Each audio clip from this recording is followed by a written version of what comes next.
All right, everyone. I believe Restream catching up, so we should now be live.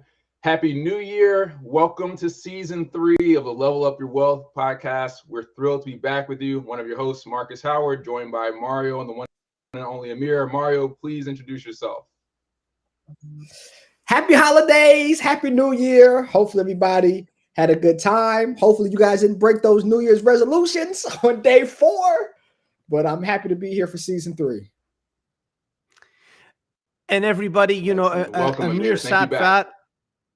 Thank you very much, Marcus and Mario. Amir Satvat, everybody, business development director at Tencent. But many of you also may know me because of my work on LinkedIn, where I try to advocate for our community of gamers, both in terms of jobs resources, but also in terms of fun games content and just making a cool environment for each other that's positive and non-toxic. Excellent. Welcome back to the show. You were one of our featured guests for season 2. Had tons to share about resources. You've got some extra ones you've added since then. So if you don't mind, can we start there? What's new to the career resource workbook, if you will, the catalog of your support? I appreciate it, Marcus. No, that's a great place to start. So as with so many things in the community, it's crazy to think that in November of 22, that's when all those resources started with one resource that we had for the Games Jobs Workbook. And as everyone knows, over time, we added other things like mentorships and so forth. This has always been driven by community feedback. And so the 3 latest resources that we've been working on is, one is a resource called Amir Loves Artists, where I realized for a lot of the posts that I do, the JPEGs or pictures that I wanted to attach weren't really that important, but it's important to have a picture because it helps the metrics. So I was like, there's a lot of artists looking for work. What about for occasionally for posts, I tell people to send me their ArtStation profile and a picture, and I tag their artwork along with a blurb about them to the picture to give them some exposure. So that's called Amir Loves Artists. We've done a bunch of those. The second one we're working on is we got a lot of feedback that a lot of early career people in games felt like they could use a little bit more love. We have a career pack. We have a lot of resources, but people were like, Amir, the needs are different for those early career. And I was like, you know what? You're right. So we did a 2-phase exercise. Phase 1 has been completed, where we got over 100 submissions of early career people telling us what they wanted to see from this resource. Phase 2, which will start in the next week or 2, is we'll go back to the community and to our experts, and I'll take that whole rubric of feedback and say, here's what the community wants. And everyone's going to be invited to submit anything they want, a paragraph, an essay, a video. We'll put it all together and then give it out to the whole community, recruiters, hirers for free. The final one is a surprise, so I can't say exactly what it is, but in working with Alex Gombos, a very, very, we all know, respected and accomplished recruiter and so much more at PlayStation, this is going to be another resource like the Mentor Network and the CV LinkedIn Reviewer Network, and it'll be something in that vein. Details to come soon. Wow. And that was at 10. How do you have time to do all this? Mario, it's well, being with 2 friends who juggle many hats themselves, I would say that it all comes down to just ruthless prioritization and kind of just trying to pick what matters. One thing that I really learned as a parent is people always used to say to me, well, you have your job, you have your family, you can pick like 2 or 3 more things and you put everything else on the side. So I can basically do my games, I can do the LinkedIn stuff, and I can do like occasionally practicing my music. I've had to put aside sports, TV, like some other activities like that. So just trying to be ruthlessly prioritized. Okay. Sleeping. Yes. Yeah. A little bit of sleep. A little bit, but it's fun. As you both know, I really enjoyed our last. Oh, go ahead, Marcus. I'm sorry. No, I've got a little bit of delay on my end. I've had to do the same thing, trying to adjust my schedule. I've got 3 kids, and it's demanding on my time in a good way. I'm just trying to balance everything, and I've seen some posts on LinkedIn about work-life balance, and that maybe that's a fictional term because work should be part of life. You can't separate work from life, but I think you can set boundaries from how much of your time you spend working. And I think that I've over-indexed on time working and over-indexed on time on LinkedIn. Not that I'm going away from LinkedIn, but but I'm just trying to shift the balance back so I can be more present, but also in the time I spend on LinkedIn, be more mindful and intentional and purposeful with that time.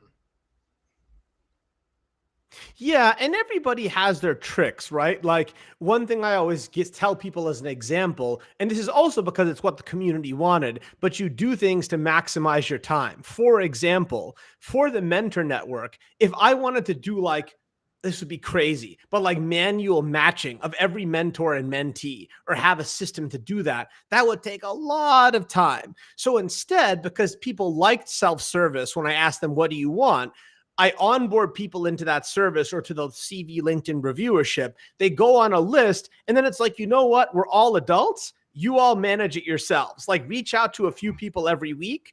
That's it. That's the whole system. And like, when I did that, a lot of people were like, Amir, that's crazy. It's not going to work. It's going to break. People are going to write like 100 people. But I can tell you in a year and a half, we've had like 3 issues from over like 10,000, 15,000 conversations. So I think a good lesson maybe to everybody here, if you're setting up a resource or doing advocacy or doing something that's related to impact, is constantly ask yourself what's scalable, because eventually it'll have to become scalable or you'll go crazy. Yeah, now scaling is important too. But sometimes people fear scaling as well. But talk about scaling. This is the second year of the Amir Awards. So give us the backdrop about the awards and why did you start the awards in the first place? You bet. So when I was a little kid, I was an eccentric little boy, and so I would play a lot of games. And when I was like little, it was like one award. So I would get my parents together and I would tell them I was going to present to them what was the best game of the year. They thought this was like very cute and funny. And so over time, as I got to like middle school, high school, etc., I was like, you know what? I play a lot of games. I probably should index everything I play and make this into a bigger thing. So I have an Excel database of, and I do some of this, of course, retroactively, of every game I've ever played. And then every year I would do a roll up where by the time I was in middle school, high school, it was like 5 to 10 awards for genres or achievement entirely for myself. I would do it on paper. I would maybe share with my parents or a few friends. I mentioned this to a bunch of friends that I did this, and they thought it was kind of charming. So they were like, why don't you actually do it as a presented show for people? So last year I did. I made a show that was about 80 minutes long. I presented, 25, 26 awards with some other fun content. And it's like, it's not sponsored. There's no money. But basically, I play all the games every year. And so I decide who are winners in different categories. It's just meant to be a little bit of a fun celebration for the industry and to bring everybody together. So this is year 2 now. Okay. So give us the categories and like what's your thought process going into creating each category? That's a great question. So what I tried to do is to do something a little different, because most awards, there's like either just games, or they maybe do like influencers, or they maybe do like esports, and that's usually it. I was like, well, I engage with games in a lot of different ways. So like I have one category up front, yes, that's genres, but then I also have play styles, right? Like short games, 15 hours or less, family games. I have a category for ecosystem. So in addition to streamers, I do like, what's the best collectible? What was the best like hardware or peripheral? So a mix of the traditional, but also giving a little bit of flavor. Because when I think about gamers like us, they don't just engage with that, they engage with a lot more. Right. Very true. So what feedback did you get last year, your first year? Was it do it again, do different categories? Have you added categories from last year? What was some of the feedback that you received? Yeah, I got some good feedback. The biggest piece of feedback I got, which is totally fair, is I tend not to play many mobile games. Not because they're not great, not because I have anything against them. It's probably more my age than anything, being 41 years old and not growing up with that. So people were like, Amir, it's not acceptable. You have to play more mobile games. I was like, you know what? You're right. So this year I was like, I'm going to play a bunch of mobile games. I'm going to add a category for best mobile game. And then the only other feedback that I got is, I gave 3 special awards last year. And while I got mixed feedback, those were pretty long videos. They were like 5-6 minutes long. And people said, Amir, these are nice, but it kind of kills the pacing of the show a little bit. So this year they're shorter. They're like only about 30 or 40 seconds long, like the other awards. And then I move on.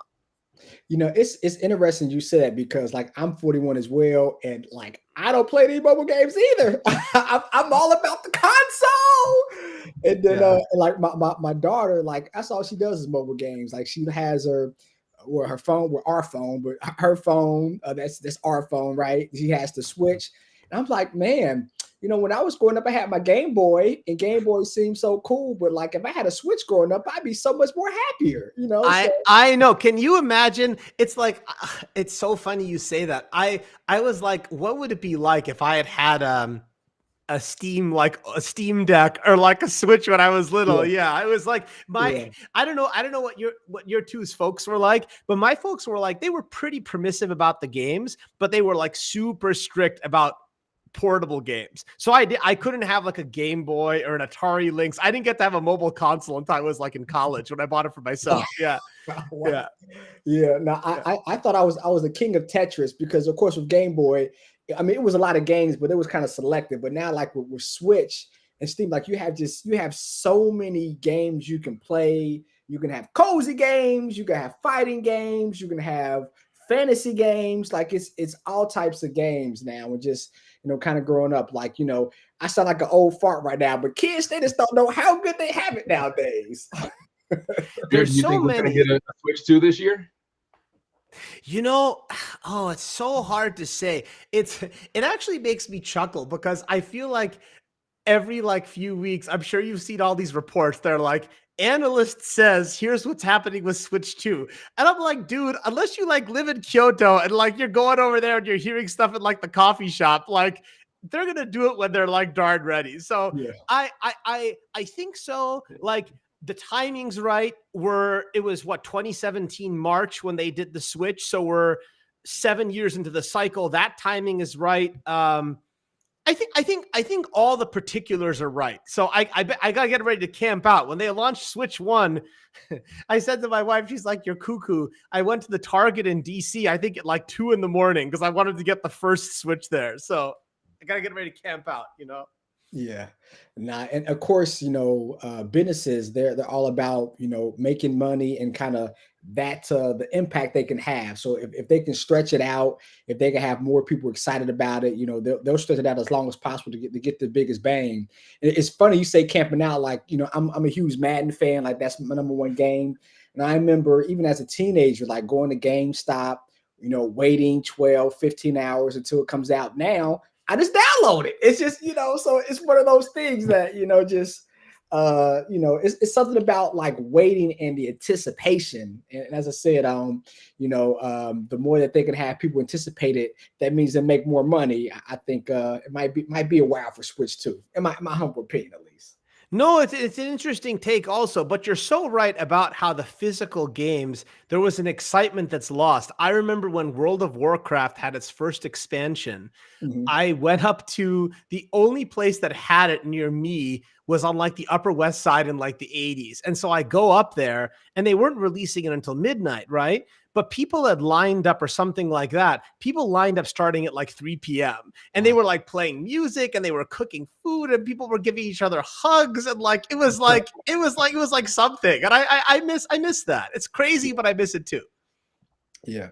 Do you think we'll ever get like that nostalgia ever again or around like a game where people just kind of come together? Or you think because things are downloaded, because we're virtual now, we can play with each other without kind of being face to face, you think that's never going to happen again, that nostalgia that you're talking about? No, I think we see manifestations of that. I might argue that the success of games like Pokemon Go that got people back outside, I think there's a little bit of that. I also think that in terms of events, people talked a lot about how E3 went away. When you talk to people in the industry, I feel like I never went to an E3, never had the pleasure of going to an E3, but almost all of them to the person say, we think this is going to come back in some form because it's part of us. People miss that physical contact. There's something there. Yeah, it's part of the culture. My wife just went to a Target like last week to get me a video game for my birthday. And she said that they didn't have any physical games anymore. What she bought was for the Switch. It was a card for the game. And then she had to take the card. You know how we have gift cards you can get like right at the register? Basically, the entire gaming section was a bunch of gift cards with the image of the games, and she had to Wow. pick that up from the gaming section of the store, go to the register, and then they would ring up the gift card kind of placard placeholder, and then print her out a receipt. Then I had to redeem the receipt on the Switch. So they don't have physical, even the physical games don't exist in the store, at least here in Tampa Bay, right? This Target. There are no CDs anymore. It's just like gift card representations of the CDs. Yeah, and you think from a production standpoint, like how much money they save. Like so, and this would be a question for both of you guys. Like when a game is created, how generally how many of those CDs are you think made? You think 1 million, 2 million? Is it any like stats around how many CDs are made for a game? I don't have that answer. I know that Dave the Diver just crossed 3 million in sales. So if that's any indication, 3 maybe 5 million. Wow. Yeah. And so you think it probably cost them maybe $1. I mean, that's $5 million. You think per game, right? If Nintendo came out with, let's say, 100 games a year, that's $5 million. That's a lot of money saved. But well, it used to be a lot for the cartridges too. I mean, it's like it's kind of was like a double whammy, right? Of the cost, but then also the growth of the industry. Because you think about, I mean, it's amazing to think about when I remember in the 80s, you'd go to the store in like the adventure era for Sierra and LucasArts and so forth, and you go get King's Quest. And I'm sure you both remember, right? You would get the big box that had the games in it. Then the big boxes became those like mini boxes, and then the boxes just went away. But back then, a really big game like King's Quest V would sell 400 or 500,000 copies. So like that's very different from having a game in the millions. So it's like it was good. It was going to get squeezed on both sides. And now to answer your question directly, Mario, my understanding is that some companies, of course, don't do physical at all anymore. And the ones that do, I think, make a small allotment. I think they intentionally try to keep it relatively small, again, because of the high cost channel margin and so forth. Yeah. Nah, but only they could find a way if they could scale and then not have the product price, but then hire more people in the game industry, then that would just be the best of all worlds, right? Yeah, we had over 11,000 layoffs last year, right, Amir? I think you're tracking that number more than most. Yeah, 11,000, 12,000. It's really tough. It's really tough. I mean, it's, when you try to be the most optimistic about it, you hope that like so many other cycles that we all know and have seen, something else comes forward. That's a major area of work that people hadn't thought about. And when some cuts came and live services started, well, there were all these live services jobs that didn't exist before and keeping the servers up and all of that stuff. But of course, now that's becoming mature and they need less people. So that's, I keep hoping for one of those things. Who knows? Maybe that's like AR taking off. Maybe it's something else. So what's going to be that thing? I don't know. I hope that'll help. So to that point, Amir, like what are some like hot or up and coming sectors in the gaming industry that you think is going to catapult the gaming industry in the next 3, 5 to 10 years? So there are a few that are interesting. I just said AR, so I'll just say one more word about that. I think VR is interesting, but is always going to be, you can't really call it niche anymore because it's in the tens of millions, but it's not going to be a blockbuster breakthrough, I think. If there is a blockbuster breakthrough, I think it's going to be an AR. And I think the type of stuff Apple is doing, even though it's at a much higher price point, if that can eventually become accessible to people like a Meta Quest, that could be interesting. The second thing that I think is interesting is, I don't know what the two of you think, and I'd love to get your takes on this after I say it. I'll just keep it to two for now, maybe, is I've been thinking a lot lately about media saturation. Everywhere I go, you read about TV, movies, books, music, it doesn't matter, games. There's a finite amount of time people have. And every single platform wanted to get more content out there. I think the same way that the subscription services are now realizing that they have to pare back, they have to be smarter than reducing costs. I think there's going to be a market to not go after these $300, $400 million AAA, quadruple A epics that are 5 or 6 years in development, and to make more single A, double A, high quality stuff. That's not going to probably fly at like a place like, a big AAA house, but I think there's room for portfolios to do it. Stuff like our friend Ben, right, at Midwest. I think people Midwest. doing that type of thing are going to probably find some nice success for themselves. It's that old quality versus quantity, right?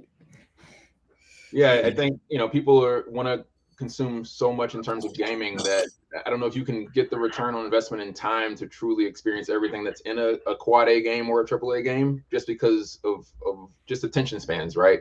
So I think it makes more sense to have like a quality 20 to 40 hour experience and then move on to the next game. And in that case, if you can make something that is small, that it's lower budget, then you can get your return faster, because it's harder to have, right, like the next Grand Theft Auto 6. There's only so many of those that can exist in a space. Yeah, and to your point, Marcus, you nailed it. Like this last year, right? If we look at the slate of games that I think most people would agree with the top 10, the top 20 games, Dave the Diver, you got Dredge, you got Sea of Stars, you got Cocoon, and I could go down the list. Are those games going to sell 5 million copies? No, but they can sell several million copies. And what they all have in common is they take less than 15 to 20 hours to beat. And they're exactly the type of title that we're talking about. Not $60, $20, $30, etc. I think there's something there in terms of what consumers are looking for. That's interesting. So from a gaming standpoint, and we could talk about the awards as well, do you see more individuals evolving to those types of games that are a lot easier to defeat and win? Or are you seeing more individuals with the longer Final Fantasy type games that might take hours and days to complete? Like what Oops. We lost Mario for 1 second. Well, that's okay. I'll start answering his question until he comes back. Oh, there you are. So I think there will, of course, continue to be a robust demand for people who want those AAA, quadruple A experiences. But I would wonder, it's so binary. How many of them are going to be doing games as a service is tough. For the other type of game, I might take your question a little bit of a different way, which is I think that if you played that market right, I'm always thinking about where's the white space of people who don't engage in the market. Like I think about, and I think maybe I even told this joke to Marcus once, but I think I told you this when we were in LA. I always joke about when it was that I lost my parents in terms of playing games with me. And I lost them in the N64 generation. I promise I'm going somewhere with this super quickly, which is like, Atari, they were like, no problem. We can hold a joystick. Yeah. NES, they're like, okay, we can press 2 buttons. Yeah. SNES, they were like, no problem. We can press 6 buttons. But by the time it got to N64 and the games were complicated, they were my dad's like, I'm piecing out on this. Like, I can't do this anymore. And so I think there's an opportunity in the same way that like my mom and dad are still gamers, but they play like mobile games on their phone because people figured out what to give them to play, or the way people play New York Times. I still believe, even though I think this is a minority position that a lot of people don't agree with, I think you could pull in a lot of gamers who are kind of lost on those types of games, who played Nintendo or played Sierra games, 30, 40 years ago, if you gave them that. Wow. What type of game would that be? Well, some of the games we just mentioned, I mean, maybe even those are a little bit complicated, but it's like those games are there. Point and click adventures, right? Last year, like Return to Monkey Island. This year, A Space for the Unbound. Those types of titles. Again, not games that are going to sell 2 million, 3 million copies, but if you also have much lower costs and that's your business model, may not work at a AAA house, but for a smaller place, I think you could make a nice little business for yourself. Or even rebooting classic games, right? Like Pac-Man, Galaga, because I had the same experience, Amir. My dad tapped out when we got to the NES. He's like, we played Super Mario Brothers 3, and at the first part where you have to like run and fly, right? You have to have like your finger on one button to run, and then the bottom part of your thumb has to hit the second button so that you can fly. And he couldn't do both of those at the same time. So he did like a minor jump, and then he fell into the hole like right at the beginning, and he was like, I'm done with this. I support you all playing video games, but I'm done with this. But 4 or 5 years ago, we all went on a family trip up to Tennessee, and the place where we stayed had a retro, kind of rebooted retro console, and it had like Pac-Man and Galaga, and he put hours into Galaga while we were on that trip. So it wasn't that he didn't enjoy playing video games. It was that the games that we enjoyed playing, he could not connect with. So it's about, as Amir's saying, it's like finding the games that appeal to the audience. And I think that's a major underserved segment of the community, is because like if you think about senior citizens or the 50+ crowd, it's an excess of time and an excess of money. right? Like if we want to increase spend across the board, you're not going to get that from Gen A and Gen Z. Like they don't have the money; it's their parents' money. Right. Yeah, and all these challenges are big challenges and are fun, right? It's really hard to make the next great MMORPG or the next shooter or the next mobile game, and those things are interesting too. But it's also interesting, yeah, like how we would re-engage our parents. Like I miss playing with them. The proof of the pudding of what Marcus just said so nicely is we all heard what the moments were that got big responses at the Game Awards this year, right? Everybody heard the response when Sega announced those 5 retro games. People went nuts, right? Yeah. So there's clearly something there. Yeah. Out with the old, in with the old. Yeah. Amir, you have custom awards this year. Did you have them last year? And can you tell us about those awards? Like the statues, if that's not a spoiler. No. So this year there are 29 awards. Like we were saying earlier, those are divided into 6 categories, but one of those is Game of the Year. So 2-3 of them are more traditional game categories. One is those ecosystems ones that we mentioned with, like, you know, collectibles and influencers and so forth. And so those are the regular awards. There are 4 special awards, and maybe I'll say something to make it interesting for the conversation here, which is last year when I gave the awards, there were 3 awards. And the awards that I gave were, one was to a person, Craig Derrick, for his achievement in point and click adventures and also bringing forward a new Monkey Island game. One was to Square Enix for this last year, their general achievement in bringing back traditional role-playing games. And one was to Roll7 for making Ollie Ollie World and Roller Drome, which I thought were really, really cool. This year, 3 of the 4 awards are just to games. 3 games that I thought were so notable in different ways, and each may not be quite what you expect. And one of the awards is for something very different. That's ecosystem achievement. So is there a special award for Nintendo for when they announce Wind Waker HD remaster for the Nintendo Switch 2? When Nintendo does that, I'm going to do a supplementary award show where I just give them 20 awards. Yeah, for just that moment. Yeah. That's fine. So from a time standpoint, how much time do you think you spent playing each game to even put them into the categories to have the chance to be awarded? This is something I think about a lot, Mario. So, and it goes back to kind of where we started the show talking about prioritization and time, right? It used to be, but when I was slightly less bald and had no kids, it used to be I would play every game 100%, no exceptions. Then it was like, okay, I'm going to play every game until the credits roll, no exceptions. Now what I've realized is, and I think that this is fair, except for maybe MMORPGs, because you play enough games. I play until I can say to myself, I've played this enough where I can confidently put down a review, which I would say for most games is somewhere between 6 to 10 hours. I just had to do that because if I was going to play the 20 to 30 hours to hit credits, I wasn't going to make it. And my viewpoint is, and I mean this as no criticism to thank you, Corinne. And I mean this as no, she's the best. I mean this as no criticism to other shows or people's approaches for stuff, right? Because everyone has major time constraints. And I know it's quite eccentric to play as many games as I do, especially with everything else that's going on. But I believe that if you're going to do an award show like I do, you have to play at least 50 games a year. Now, why do I say that? You have to cover all the genres. You have to cover all the platforms. You have to cover every game that's at least an 85, 80 or higher Metacritic. There's going to be every once in a blue moon, something below 80 can sneak in there, but like that's pretty good coverage. And if you do that and you just count the number of titles, you're going to have a list of 50 to 75 games. And even within that, you try to prioritize. So that's how I work backwards to the time and the number of games. And Mario, just for context, I believe on Steam, on average, 43 games come out every day. So, I know. Well, I didn't know that. I mean, I was thinking maybe 10, 15, but 43 every day. Yeah. Every day. Wow, that is a lot of games. That's a lot of ideas too. Yeah.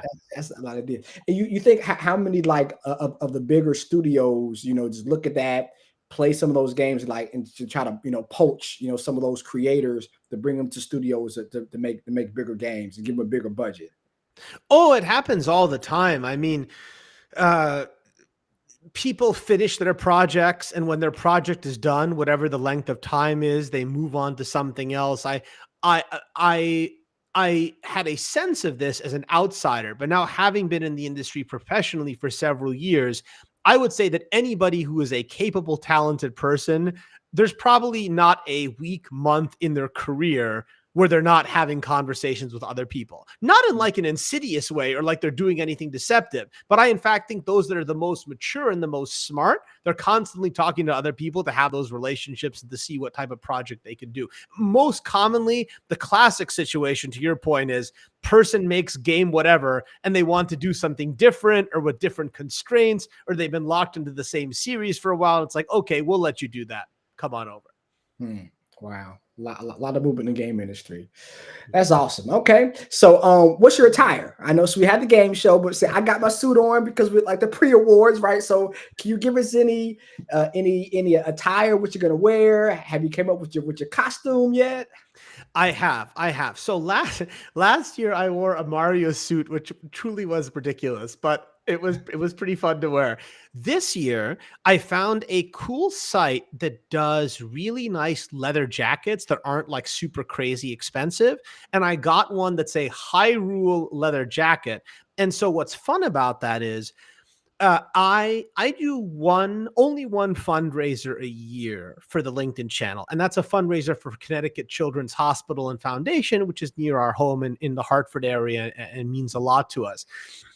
The reason I mentioned that is this year I told people that for everyone who donates, they basically have a chance to win one of those two outfits, the suit that I wore last year or the jacket. And now each year when I finish it, I'm going to dry clean the outfit and basically give it away to someone who donates for the children's hospital. Oh, that's cool. Awesome. So tell us more about the Children's Hospital and why is that near and dear to you? Well, my family came from Iran in the 1970s. And when they first came here, my parents lived in New York City for a while as my dad kind of moved about. He was finishing his medical education and then looking for a job.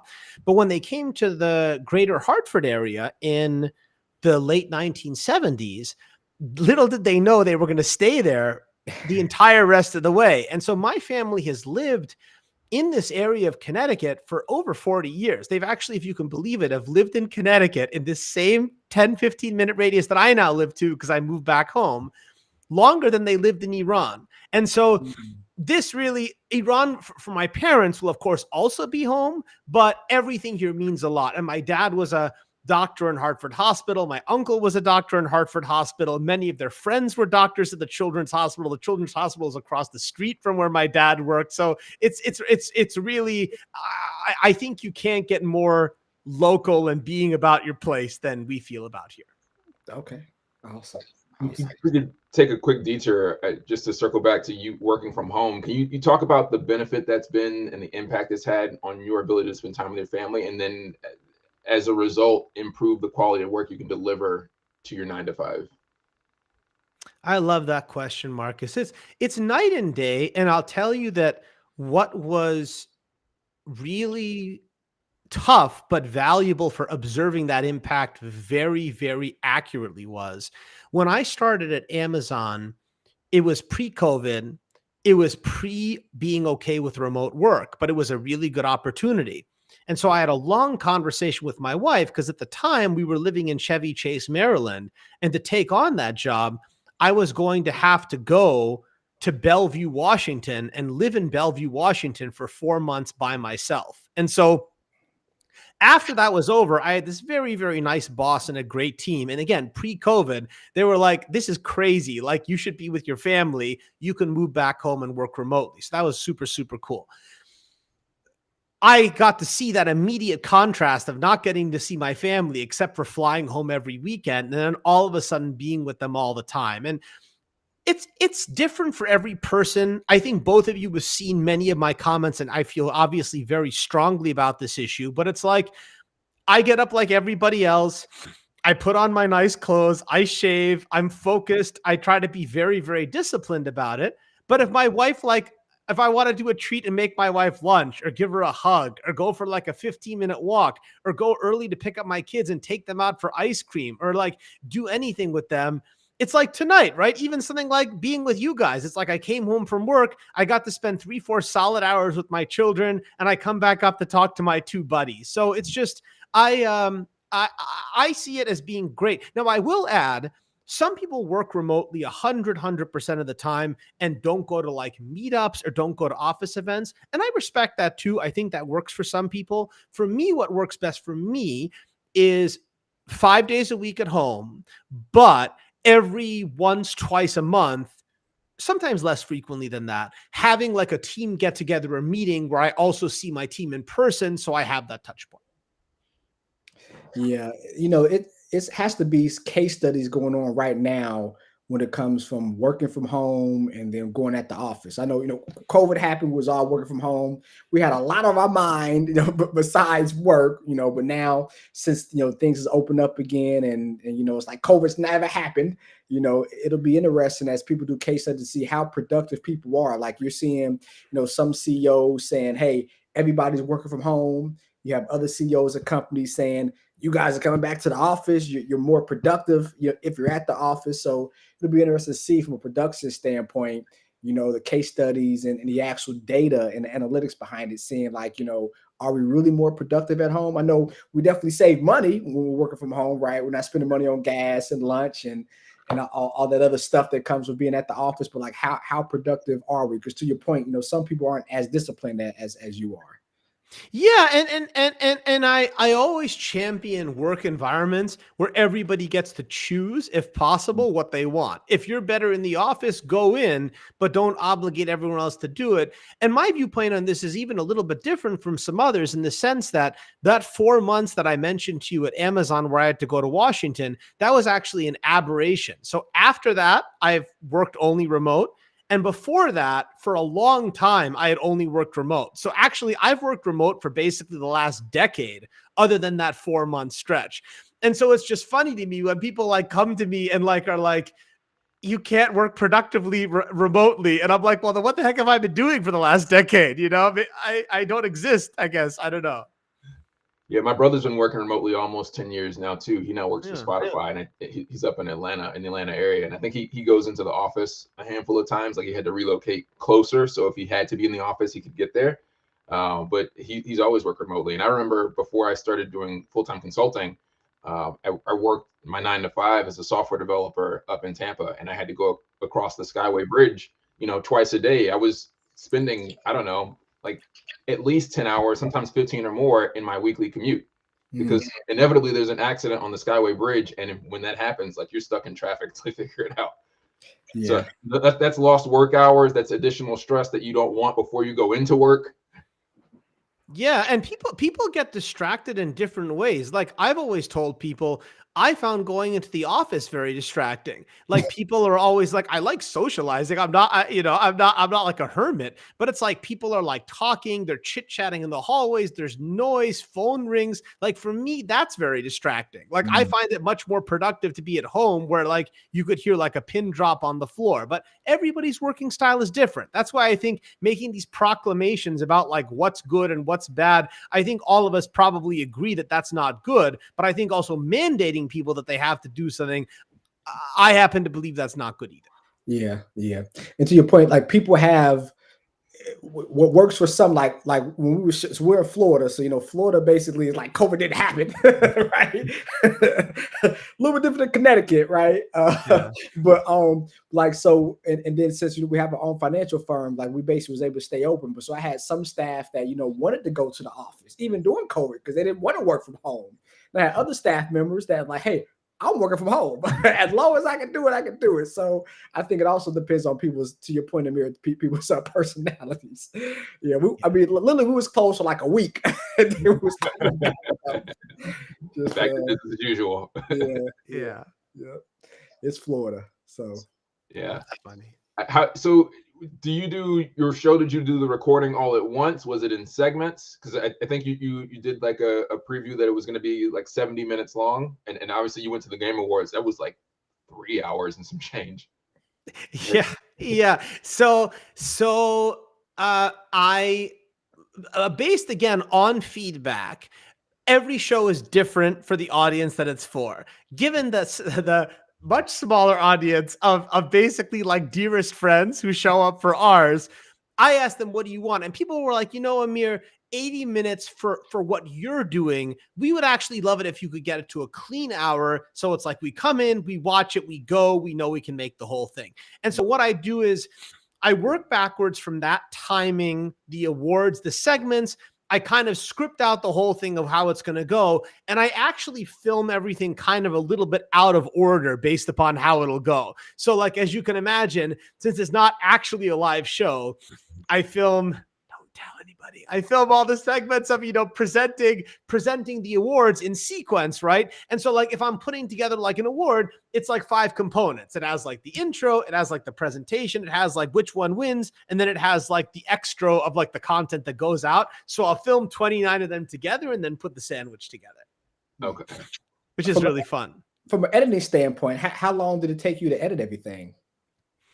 It took me,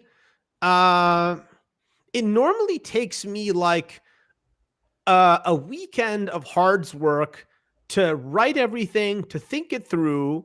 I spend like the hardest part that I spend weeks on is actually thinking about which games, of course, should be the nominees and should win. That's the hardest part. Actually doing the show and then editing it together is probably a weekend or 2 of creating it and then another weekend of doing the editing. Okay. So doable. I guess the most time consuming is playing the games, which you like to do anyways, though, right? Yeah, but the tools are so great now. Like, it's really amazing. I'm sure everyone has different ones, but I happen to like Movavi a lot. I like Canva a lot. I like BeFunky a lot. Between like these 2 or 3 tools that really help with various aspects of it, it's pretty amazing. Even someone like me, who I've never considered myself a particularly artistic person, I feel pretty comfortable at it for my level of putting something together. That's not like AAA. It's like I'm like Dredge. I'm like the Dredge of game shows. That's what I am. So I'm familiar, of course, with Canva, but I'm not heard of BeFunky. Is it the same kind of interface as Canva? Or does it do something different?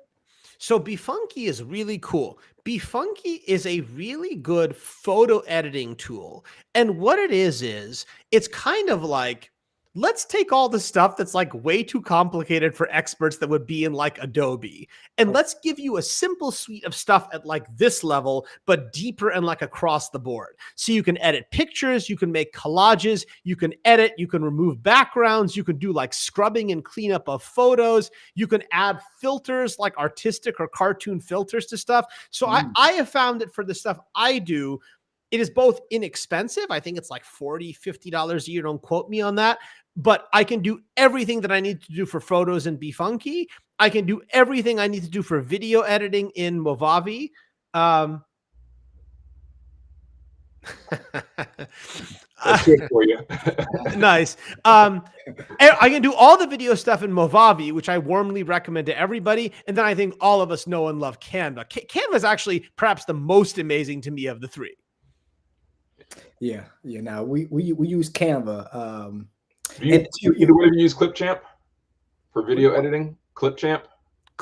I have not used Clipchamp. I'll check it out. Yeah, it's web-based. It's better for like 30-second, 60-second videos, but it will go up to like, it can support 30-minute videos, 30 minutes worth of content to render. Okay, Clipchamp. Wow, that's cool. Now you're right about Adobe. Unless you're like a software engineer, Adobe's just over your head, just way over your head. So yeah. No, people are like, hey, Amir, did you use like Blender? And I'm like, funny enough, I actually did use Blender. I used Blender for one thing, which is the intro to the show, because there's no other way I could do it. So I had to figure out Blender, but Blender is very complicated, at least for me. For everyone. Shout out to anybody who knows how to use Blender. Mario Blender is a 3D, not editing, but like building 3D objects for like animations or assets. And and it's challenging. Another little plug.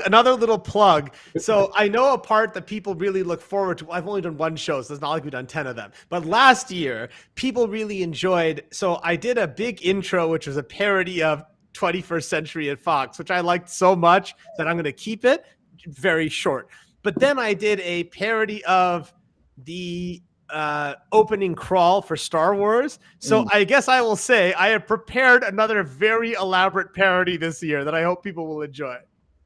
Do you have a category that allows like your friends and family to vote on something, or for them to nominate, or is that something that you might encourage in the next year's show? That's a really, really fun idea. So I've never done like a Player's Choice Award. I think something like that could be fun. I actually think that's a great idea. That's a great idea. Why didn't I do that? See, it's always great ideas. That's a good idea. I think we should do that next year. I will think on that. Yeah. So it'd be like best game and the people's best game. Like at the least, we should let the people choose their best game. And you know what I like even more? I even like the idea of maybe having a write-in of like a special award that the community votes on. That'd be fun. Yeah. Good idea, Marcus. Yeah.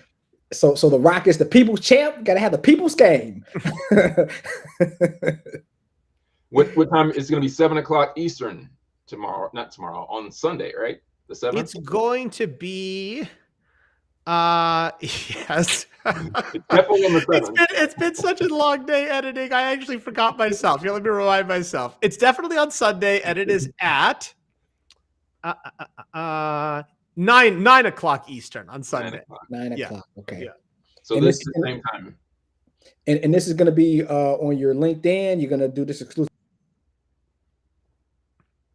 He wants to know if it's going to be on just exclusively on YouTube or YouTube and LinkedIn. Where can people go? So I posted about it on LinkedIn and set it up as an event, so I could invite people to it and people could get excited. But it's on YouTube, so it's a live premiere on YouTube only because. And I wish we had it on LinkedIn. You can't upload videos longer than 15 minutes. You can, of course, as we're doing now, you can technically stream. But for something like this, which works great, for something like that, I actually tried testing it and it didn't come out great. So on YouTube. Yeah. Have you tried this Restream feature? And this is not a shameless plug for Restream, but I know that they have a feature that you can upload a recorded video and then schedule it to broadcast out. I don't know if that's something you want to try, but you might be able to take that same live video, because you already have it, obviously, and then through here, schedule it to go out on 9 p.m. on Sunday. In addition to the idea of the people's choice stuff, that's gonna be you and me, Marcus, our other special project for next year. You teach me how to do that shit, and we'll make it happen next year. Okay? I'm not asking you to switch up the recipe between here and Sunday. No. But you know what? You mentioned it. You mentioned Restream last time, and it's like just one of those things that like fell through the cracks. I would love to learn how all this works. I know we were talking about it in the pre-show. I feel like everyone has like a brain for different things. My brain for this type of thing is not great. So I need someone who's like good to show me like you guys. Yeah. Yeah. Well, that's 2025, everybody. Just 2025, you'll be able to see it on LinkedIn. Yeah. Oh, technology. We love it when it works. Yeah. Actually, 2026, we'll just have AI write the show and I'll make a sandwich. Yeah. Right. Written, animation, everything. You just type in a 1-sentence prompt and the entire show figures the rest out. It's interesting. So, like, is it going to be like? Do you have anything AI awards or anything around AI with the awards? I don't because, well, for a few reasons. First of all, it's obviously a very, very sensitive subject within the community, and so that's one reason. Another reason, though, is there's not like a breakthrough technology or game that I can point to. Maybe one day. You know that that trailer that they had for the team that did No Man's Sky for Hello Games, and they had the thing that was like the entire Earth or whatever it was.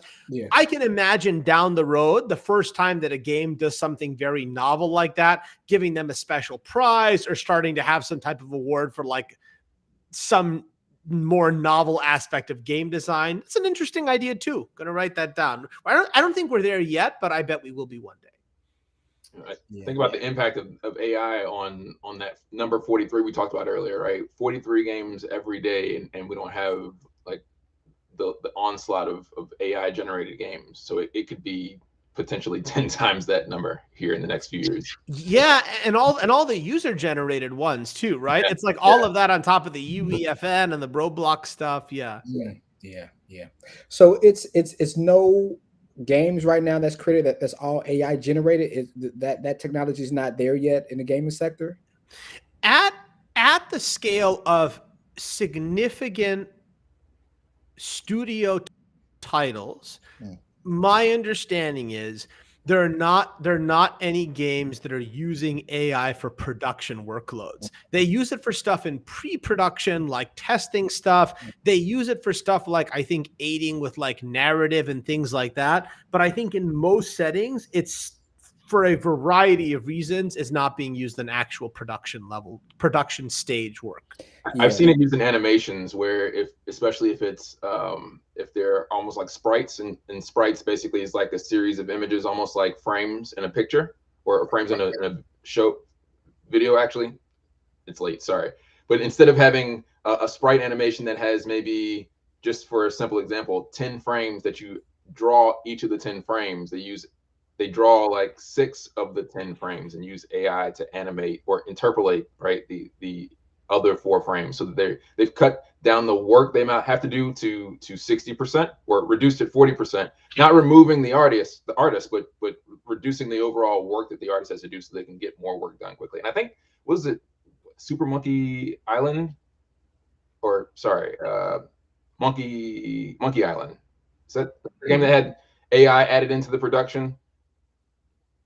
Oh, is that right? I didn't remember that, but yeah, we'll have to look that up. There was some game that ended up using not replacing animators' work or artists' work, but used it to speed up the amount of time it took or reduce the amount of time it took to make those animations.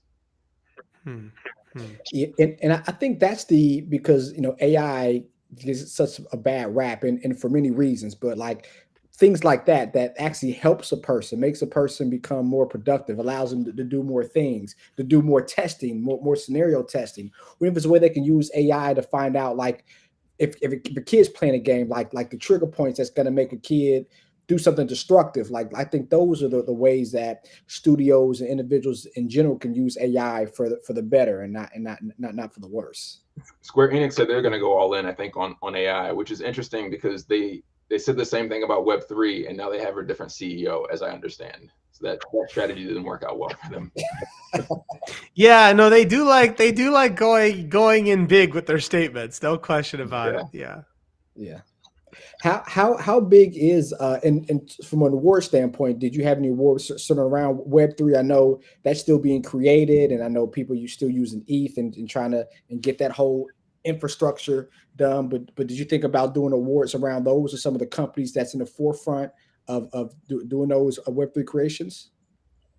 I didn't. It is something I look at every once in a while. I like that old saying.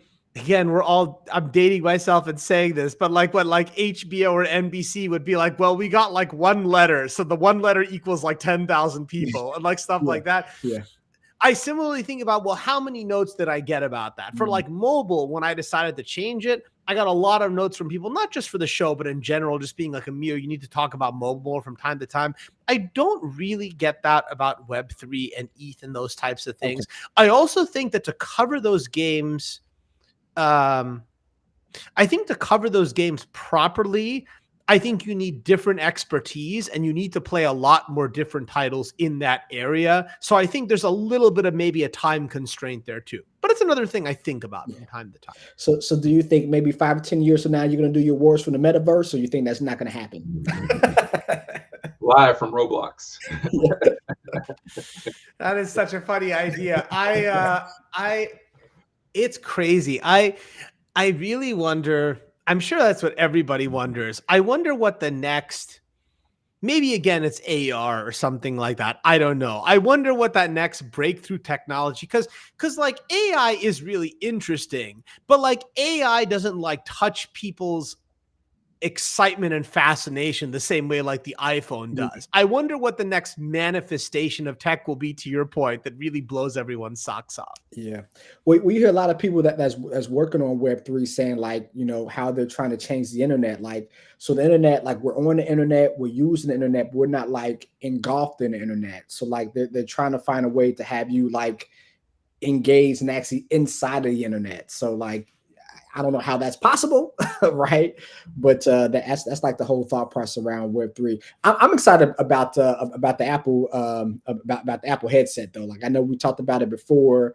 Like I'm a huge Apple fan. Apple's taking all my little money that I have with all their gadgets and stuff. Besides the earpods, because when you lose those, paying $100 for some earpods, I just don't, you know. Then they have like $100 USB-C cable. Yeah.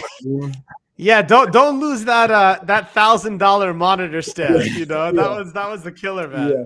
You know, so from a business standpoint, their AirPods in 2022 made more money than Procter and Gamble. Like just their AirPods. Really? Just their AirPods, yeah. So Apple is definitely, you know, not investment advice, but if you know it doesn't get any safer from a stock standpoint than Apple, right? Of course, we always say you know, past results doesn't make future returns, but you know, something to think about. But yeah, I'm just definitely excited about the VR website. I mean, headset with Apple and how you can talk to people. It's like you're going to be inside a computer, which is just kind of pretty cool. So I'm definitely excited about that. Yeah, I mean, they're gonna have to. I am not an expert on AR. I have many friends who are, but my novice's perspective is there's just too many problems for too many people with the VR setup. The nausea, the feeling of like claustrophobia, it's like heavy on your head. The experience just doesn't sit with people. Like if I was going to make a bet, I would bet much more confidently on you put on the, like, once they can get there, the shades and the hollow screen comes up like in front of you. And it just makes more sense, like being on the street than like, I don't know, something like shows up in front of the building you're in, or like even like, I always think the thing I always used to think about when I was a kid that is not like, it's kind of a boring thing, but I always thought would be so cool is like you press the button and you want to see how the like shirt looks and the shirt goes whoop, and comes on to you. Yeah. I think Google did something like that with Google Lens. I don't think it got that far because you don't hear about it no more. But a few years ago, that was like a big thing. You put the glasses on and you're in virtual reality. But I don't think that stuck though. That's funny. Yeah, you mentioned Web3 earlier. You know, I'm still waiting for it to make sense. I was very excited about it 5 or 6 years ago, and then after thinking about it kind of conceptually, it doesn't. I'm not quite convinced that when it scales, it will be kind of this nirvana that everyone says it will be, because from a functional standpoint, the blockchain is basically a database, right? Yeah. And so if you think about it as the utility, the functionality is as data storage. No one is jumping up and down the street about like web storage or, you know, AWS or like any of these other pieces of storage technologies. There's not like almost churches, right, of support for online storage. So if that's the case, and if everything has that kind of storage, then like won't we be just back to where we are, except we now have ownership of all the digital items? Like I don't know if it's going to be as super transformative. That said, like there are a lot of games that I wish that I could still play that the live servers went down, and then I paid for the game and I don't have access to the game anymore. So I understand both perspectives. Yeah, like the tough thing for Web3 for me is, and again, I say this because I haven't played that many Web3 games. So any Web3 people listening out there, it's probably because I haven't played it, not because it doesn't exist. But everyone's always like, Amir, play this Web3 game. And they're like, oh, it's always like functional things they talk about. They're like, it's so cool. You can like make money while you play it. It does this. It enables this marketplace. And I'm like, look, I'm like a very simple person. My test is the game fun? And like, I haven't been given a game like that where I'm like, this is more fun than the like long slate of other things that I would rather play that aren't Web3 games. Yeah. So I always say to people, show me that game and like, I will happily play it. I haven't seen that again, probably due to lack of exposure. Yeah. So maybe next year then we'll see. 12 months. Yeah, Surprise us. Yeah, and to folks out there, like seriously, this is like a good idea for a post. Actually, this is a good idea for a post. I think I will at some point say, coming out of this, like somebody out there challenge me. I put out the same challenge for mobile. I was like, tell me 20, 30 games that I should play for like a few hours each, and the ones that I really like, I'll play for longer. I'm gonna be like, send me like 30 Web3 games that you think are really hot, and like try to wow me. I'm gonna do that. You're gonna need like 50 wallets. All encrypted, of course, too. All encrypted. So give us one fun fact about the award show, and then something that you don't think people will be thinking about that you're gonna, spin when you do the award show. The fun fact is, I think like people are gonna lose their mind when they see what I chose for Game of the Year. Okay. I think it's gonna surprise people. I think it's a worthy winner, but I think it's going to really surprise people. But because I knew that was true, I added a supplementary video where I explained for a few minutes why I chose it, just to put people at ease. Okay. Yeah. 5 minutes to explain that choice, just so everybody understands the context. All right. This is now that you've recovered, don't get upset yet. You haven't watched the explanation. I'm very excited. I want you to both think of me when the Game of the Year comes out. That's the part I'm most excited about.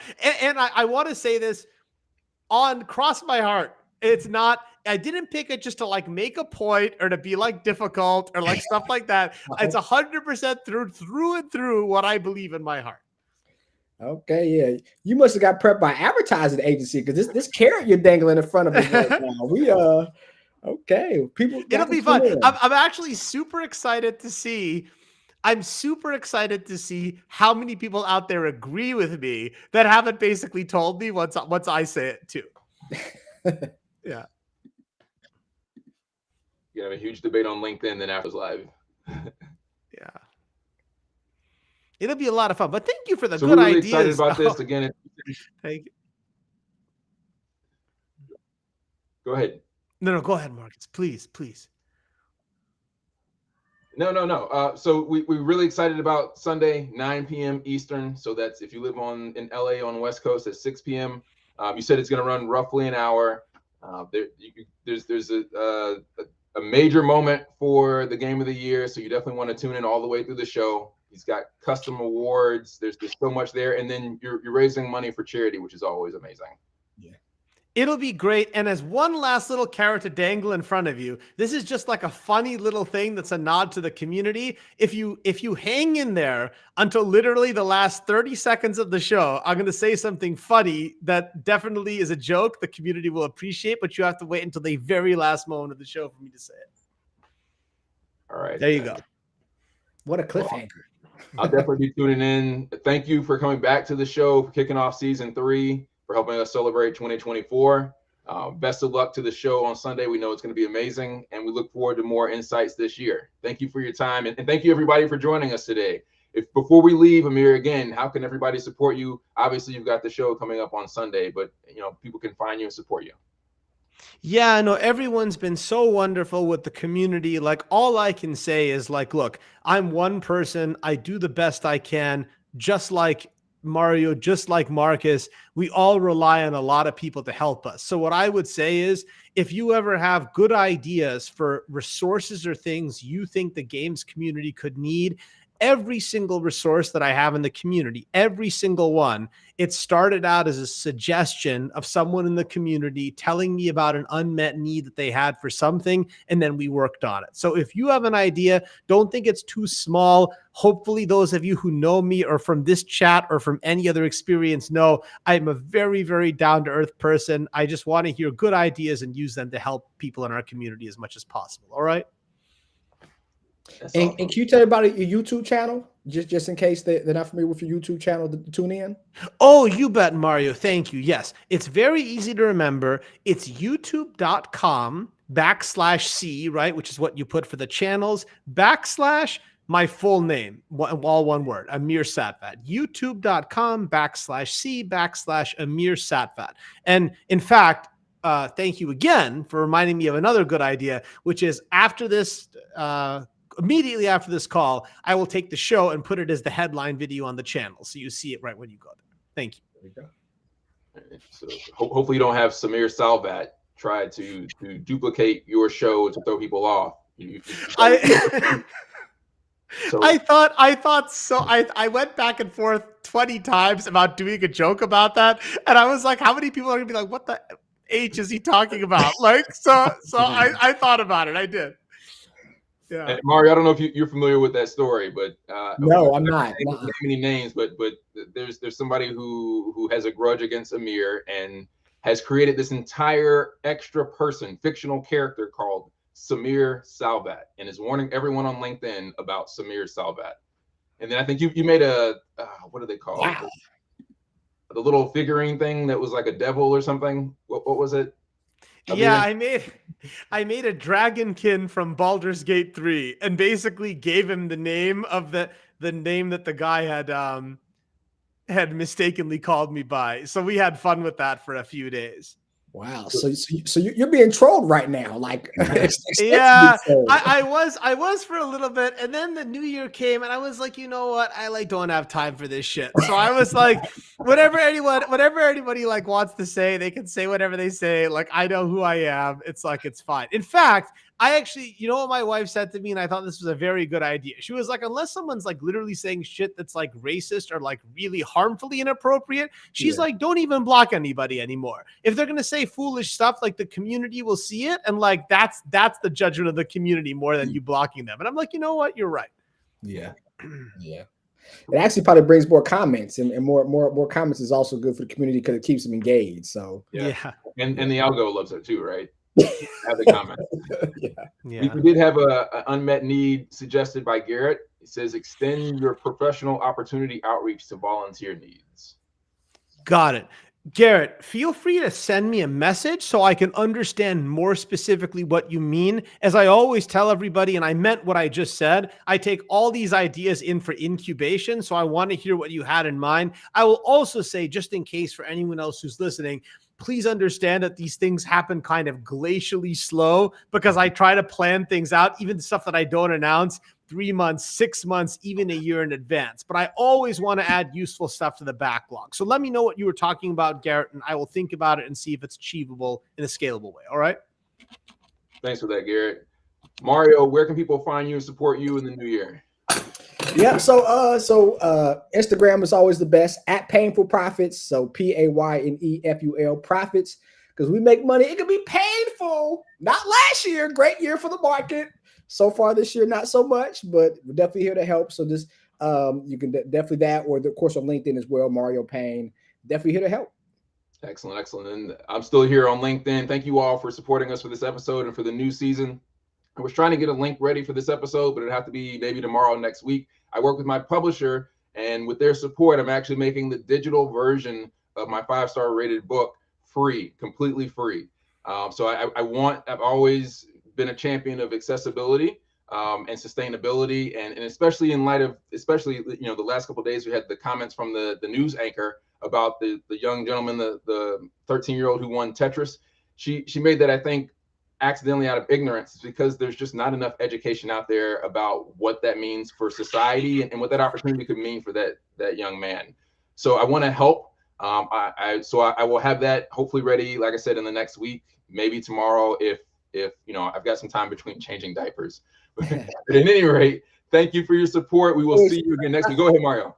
I just want to say, how cool was that, man, beating Tetris? Like, I mean, we talked about Game Boy. Like, Tetris always beat me.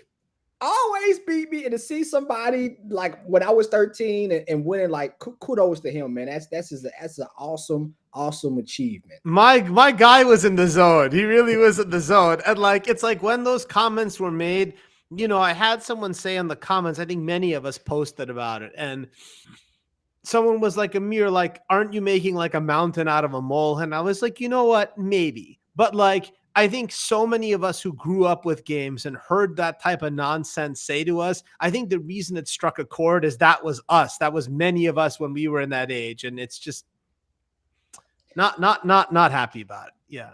And I don't think, unless you're a gamer, unless you actually play games, like it was, I mean, I don't know what level I got to, but now it's very hard to do that. I mean, it's not like it's easy. It's not like he just woke up one day. Like it took time, effort, strategy, It's tough. skill, strategy. I mean, that's And you got that music going da da da da, and it's getting faster and faster, and you're yeah. So kudos to him, and hopefully we can in our generation eliminate the stigma against games. And it's unfortunate that it happened in mainstream news, because people who might not understand it or have that stigma reinforced by seeing it on the news like that.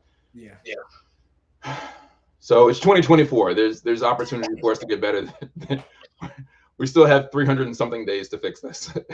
I can think of two friends who are more about starting each moment and each day with positivity, and you just got to start it with positivity and including everybody. That's the secret ingredient. So all right, just got to keep at it every day. Well, and we have your award show that you have every year that's going to continue to do that as well. So thank you for that. And again, thank you all for joining us. See us again next Thursday.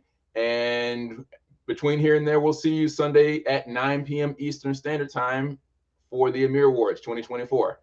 Thanks for your time.